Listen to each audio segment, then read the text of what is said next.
Dear student, welcome to the part 2, that is evolution of the management. In the part 2 of module 6, we have discussed about the evolution of the management. We discussed about the evolution from the classical approach to the neoclassical approach and the modern approach. We identified these are the three traces of the management. And we in the lecture 6, we discussed about the classical approach.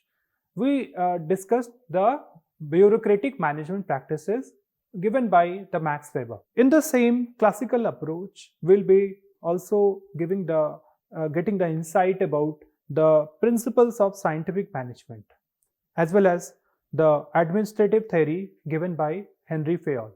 And we try to compare the different principles of the classical approach. Now, the very first principle, that is the scientific management principle, which is given by Frederick Wilson Taylor. Frederick Wilson Taylor, also known as the father of the scientific management, proved with his practical theories that scientific method can be implemented in the management. So Taylor, he emphasized on any activity which is conducted within the organization, it can be scientifically backed by, or it can be proved through some observation or through some cause and effect relationship.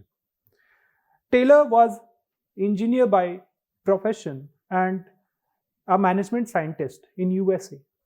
He was sad to see the way the activities were performed within the different industries, and they were just like the managers were taking the decision based on some intuition and a rule of thumb. So he was very motivated that this is not the good way of practicing, or this is not good way of any kind of activities to be performed, but the activity should be more oriented towards the science-backed rules and regulations or the principles. So he continued his work towards applying the science principle or the scientific aspect toward conducting the management principles. So Taylor gave much concentration on the supervisory level of the management and performance of the manager and the worker at the operational level. So he emphasized on the working of the lower level and the middle level manager, because they require more of the like technical skills. We have discussed in the earlier session that technical skills are more required at the middle level and the lower level of the management. So technical skill can be enhanced by relocating the activities with the some basic rules of the science. Okay, so Taylor has propounded various principles regarding how the science principles can be used in the management. According to Taylor, scientific management is the art of knowing exactly what you want men to do and seeing it whether they do it in the cheapest and the best way or not. So Taylor emphasizes that through the science, you can actually make sure that the employees are working based on what, or a manager, how they want to get the work done. Okay, and at the same time, what is the logic behind the application of the scientific rules and regulation in the management? The most important aspect was the reduction of the cost, as well as time saving, overlapping. All right, so these were some of the elements which were there before the scientific management concept has been derived. The within the industry or the organization, the activities were performed like based on some rules, like rule of thumb, or based on some intuition or illogical decision by the manager. All right, and that actually leading to the higher cost or lower performances of the employees. Okay, so Taylor oversees these as the problem, and he started working on these major problem gap in the organization towards superior performances. So in this particular slide, we'll be discussing about what actually Taylor has propounded and what are the techniques and the principle he has given to make sure that work can be done efficiently. Largely, 5 principles has been given by Taylor. Very first one, as you can see in the slide, science, not rule of thumb. Second one, harmony, not discord. Cooperation, not individualism. Mental revolution, development of each individual to his or her greatest efficiency. Now, the very first one, I think we have discussed this part, science, not rule of thumb. Like Taylor has seen in the companies where he worked that the managers were taking the decision based on his or her preconceived notions, based on his or her assumptions, based on his or her logics. And there was nothing underlying assumptions or underlying science behind it.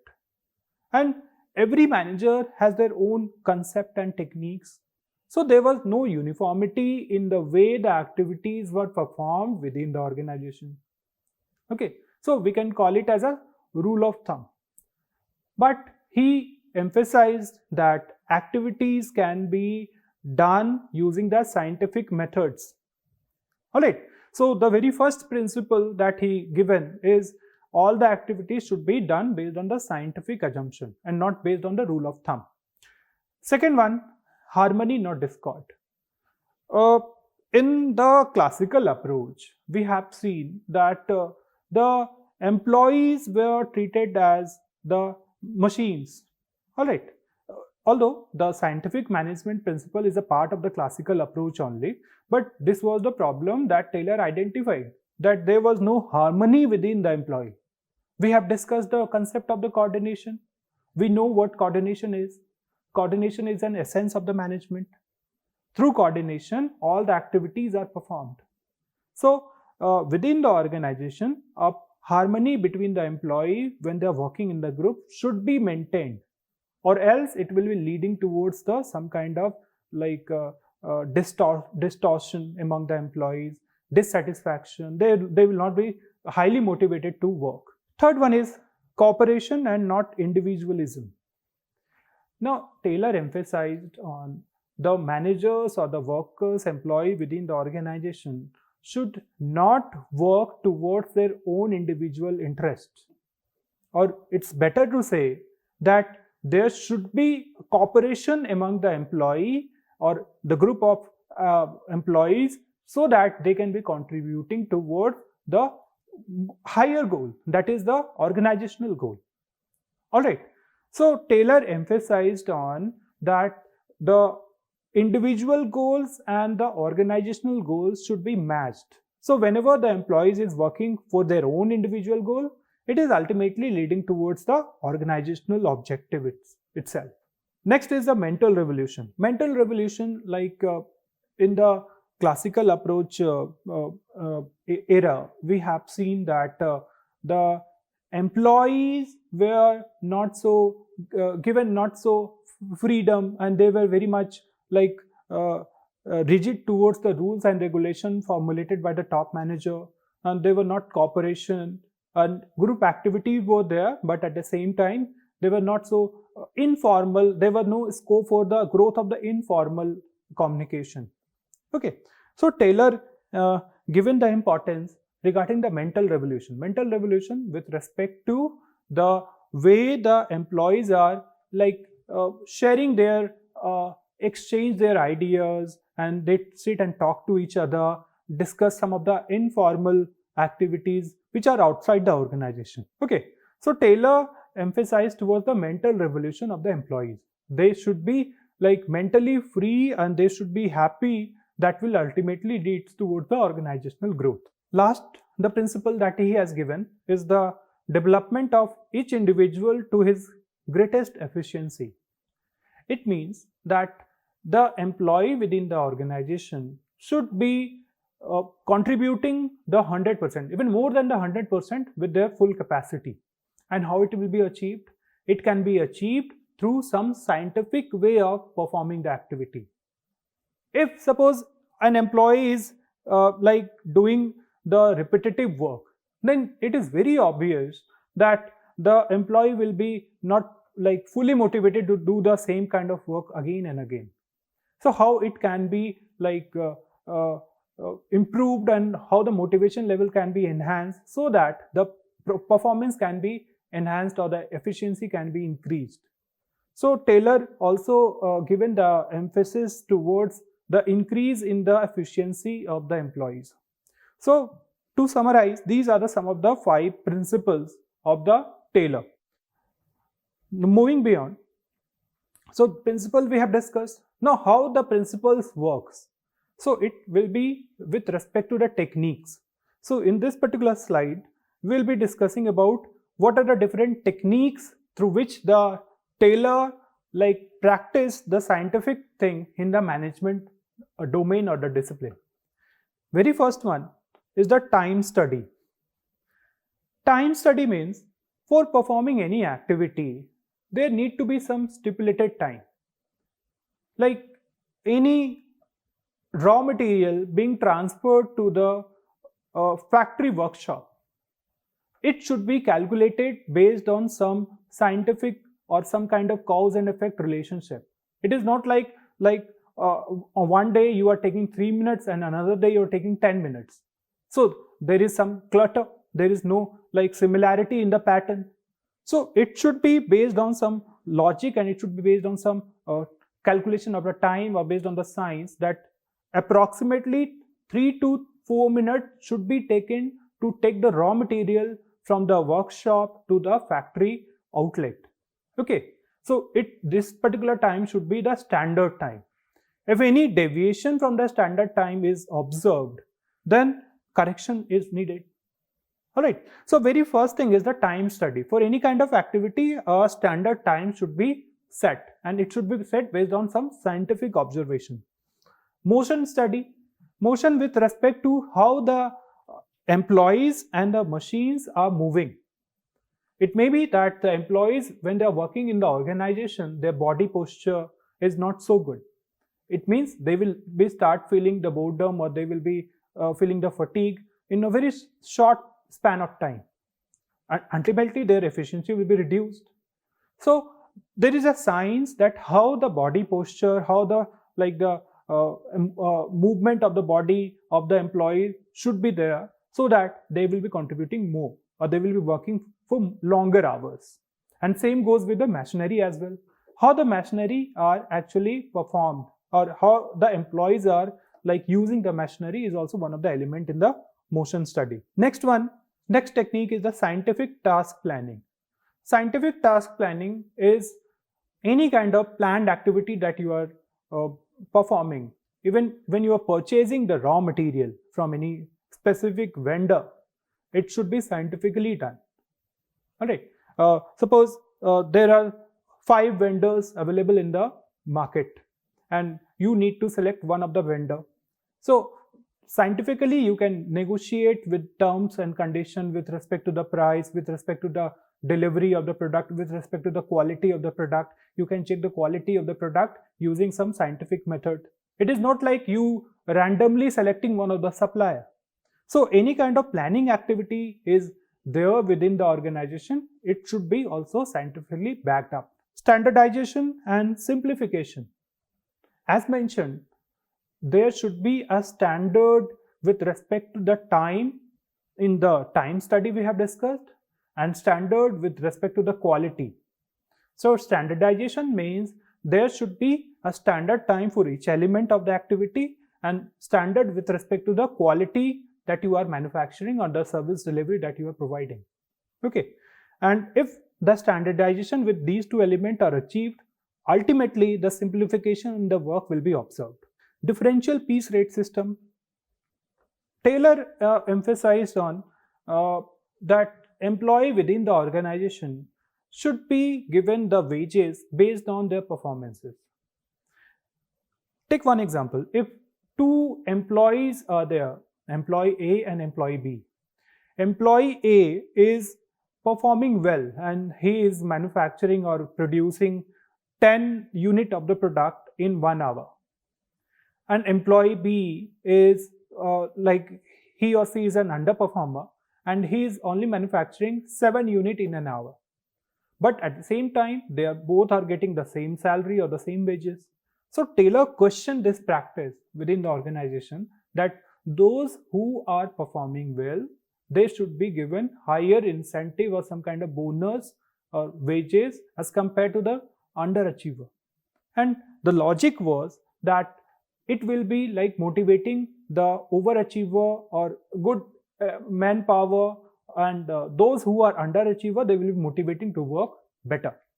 So differential piece rate system, it means that those who are doing well within the organization, their salary, the package, the bonus will be higher as compared to the underachiever. Last one is the functional foremanship. Functional foremanship is based on the concept that each employee or each supervisor will not be able to perform all the activities.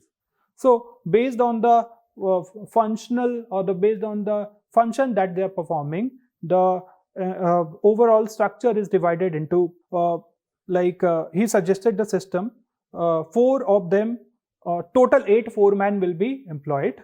4 of them are concerned with the planning of the work in the factory, and other 4 are involved in the execution of the work at the shop floor. So their nature of the work are totally different, as you can see in this figure.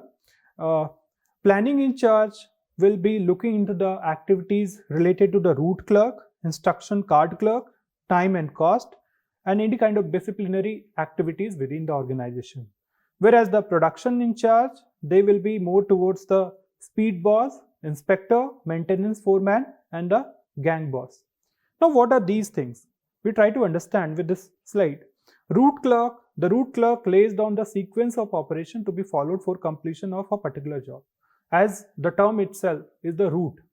So one employee or one clerk will be there who will be like emphasizing that a proper route should be maintained, the shortest route should be maintained so that it will take less time and ultimately cost will be reduced. Next is instruction card clerk. Like instruction, the word instruction has been used, so any employees or any kind of clerk who is given the responsibility towards providing the or detailing the different instruction or the guidelines which should be required or it should be followed before any activities to be started. Third one is the time and cost clerk. Time and cost clerk will be monitoring whether the activities are performed within the standard time or not. If it is so, the second assumption that should be made within the cost or not. So time and cost, these are the two important aspects that the time and cost clerk will be like observing. Shop disciplinarian, they will be with respect to whatever the operation is being performed, it should be within the guideline and it should be based on the objective of the company. And next one is the gang boss, concerned with the preliminary work before the actual operation. So gang boss will be like observing that all the activities, all the disciplinary action, all the guidelines are followed properly or not. Speed boss, to get the work completed in a specified time, the speed boss will be observing whether you are performing the task with the standard time or within the proper speed or not. So these will be observed by the speed boss. Next is the repair boss. His job is to ensure that each worker keeps his machine clean and free from any kind of rust or oils, and they are repairing the machine all the time. So these activities will be actually reducing the time for the manufacturing process. So all these things are with respect to the manufacturing sector. Last is the inspector. It is the responsibility of the inspector to see that the work is performed following the quality standard laid down by the office. So quality inspector will be checking the ultimate product, that it is based on the specification and the quality aspects of the management or not. So these are some of the functional foreman element. So in this particular slide, we discussed about time study, motion study, scientific task planning, standardization and simplification, differential piece rate system, functional foreman, and these are some of the techniques. Moving beyond, like we have discussed in the very first stage, that any kind of principles that is propounded, like the scientific management principle given by Taylor, it's criticized based on certain factors. Like criticism is a good thing, but at the same time, the way out is also very important. So based on some kind of loopholes or limitation in some of the practices, give the birth towards the new approaches. So what are those criticism that the Taylor faced? Very first one is the mechanistic approach. Like the classical approach, it is a classical approach where the emphasis or the focus is more towards the output. We have seen that the scientific management principle is more oriented towards the middleman and the lower level manager. So it should be like they are getting more pressure towards the implementing of their traditional approach towards the scientific approach. It may be that they are not totally aware, they do not have the technical skill set to apply all the scientific management principles. So this approach criticized over the mechanistic approach. Second is, there are certain assumptions in the scientific management principle which seems to be very unrealistic. For example, the assumption of the classical approach or the your scientific management approach is that the employees will be motivated through higher incentives. Okay, like we discussed about the differential piece rate system, where one employee is getting higher salary and another employee is getting a lower salary. So it is observed, or it is assumed, that the more pay will be the motivation factor for the employee. But it is true, but it is not always true. Other factors like the working culture, your relationship with the different colleagues, your superior subordinate relationship, these factors are ignored in the scientific management principles. Last assumption is the exploitation of the labor. Like there are different techniques which has been developed in the scientific management. Like we have discussed the techniques of the management, where we discussed time study, motion study, scientific class planning. So all these techniques are like sometimes become a burden for the employee. Like they need to perform the task within the standard time, within the like the motions that is prescribed by the top management. All right, like scientific task planning. So these are like something which the manager will not be able to cope up with all the time. So these are some of the critical evaluation of the scientific management technique. So in this session, in this particular module 7, we discussed about the various principles of the scientific management, and we discussed about the Taylor principle and how these principles are beneficial for the development of the company, and we also highlighted some of the limitations and the criticism of these principles. And these are some of the suggested readings. I suggest you to go through the different books to get more insight and the knowledge about the scientific management principles. That's all. And in the upcoming session, we'll be like continuing the classical approach, and we'll be discussing about the Fayol principles. Thank you.